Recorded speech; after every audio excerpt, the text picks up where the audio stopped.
अरे तुम यहाँ कैसे बैठ गए? हटो मेरे जगह से, चलो पीछे जाओ। पीछे? तुम्हारा बाप के हो? अच्छा देखो, ऐसा है ना कि तुम अभी हमको पहचानते नहीं हो। 2 मिनट में पता चल जाएगा तुमको। बता रही हूँ, सीधी तरह से बात मान जा और पीछे जा चुपचाप। लग रहा है तुम्हारे बाप का ही कॉलेज है क्या? जी हमारा बापे के हो, जौन करे के बाद कल ही हो। हम तो यहाँ में बैठब। रुक, अभी बताती हूँ तेरे को।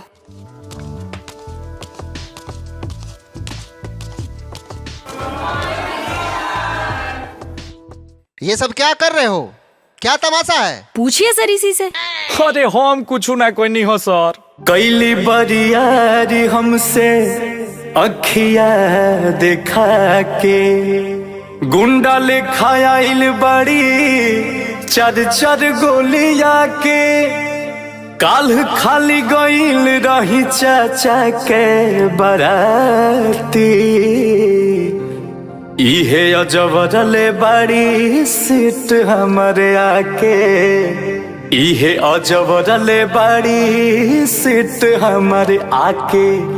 ये सर नहीं सर, यही तो बढ़ाया आगे बात है। पूछिए ना लड़की खड़ी जो मेरे साथ है। नहीं सर, यही तो बढ़ाया आगे बात है। पूछिए ना लड़की खड़ी जो मेरे साथ है। बोला था कि पूरा कावल है जो मेरे बाप का।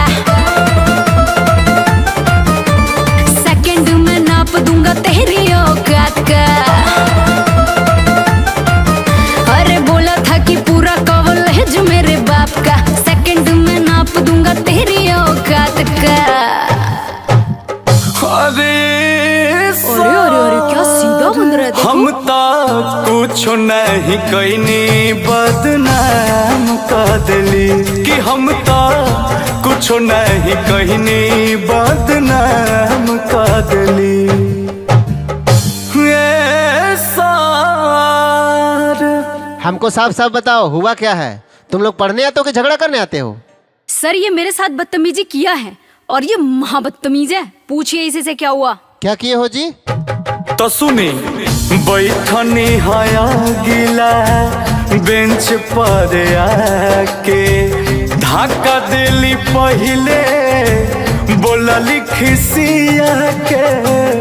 बैठनी हाँ गिला बेंच पर आके, धक्का दिली पहले बोलली खिसिया के। झूठों के क्लास में बवाल कर दिली। ए सर हम तो कुछ नहीं कहनी, बदनाम कर दिली। कि हम तो कुछ नहीं कहनी, बदनाम कर दिली। ये सर तुम कह रहे हो कि हम कुछ किए ही नहीं, और ये कह रही है कि तुम इसके साथ बदतमीजी किए हो। हम किसका माने और किसका नहीं माने, तुम दोनों कंफ्यूज करके रख दिए हो। सर ये बहुत मनमानी करता है। कॉलेज का कोई नियम होता है, कोई रूल्स होते हैं। ये तो सही बोल रही है, तुम मनमानी क्यों करते हो? अरे सर तो खाली हमारे के कहता नहीं। जानता नहीं तो किससे लिया है पंगा। करूंगी धुलाई जो भी माफी नहीं मांगा। जानता नहीं तो किससे लिया है पंगा। करूंगी धुलाई जो भी माफी नहीं मांगा। आज तू कॉलेज के बाहर यदि दिखा, सीख लेगा लड़कियों से बात का तरीका। अरे आज तू कॉलेज के बाहर यदि दिखा, सीख लेगा लड़कियों से बात का तरीका।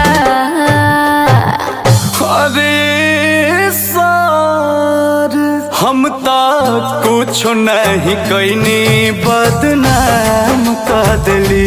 कि हम तो कुछ नहीं कहनी, बदनाम कर दिली।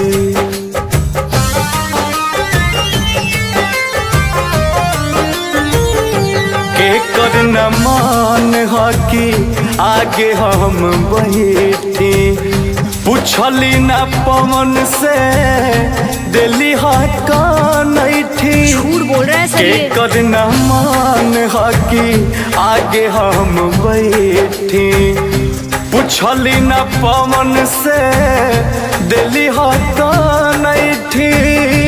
अंकुश राजा के ये जात नीलम का दिली। अरे सार हम तो कुछ नहीं कहनी बदनाम कर दिली कि हम तो कुछ नहीं कहनी बदनाम कर दिली। अरे सार आज तुम दोनों मिलके एकदम से मुझे परेशान कर दिए हो। मैं तुम दोनों को अभी के अभी इस कॉलेज से बाहर करता हूँ। अरे अरे सर ऐसा कुछ नहीं है, हम तो बस मजाक कर रहे थे।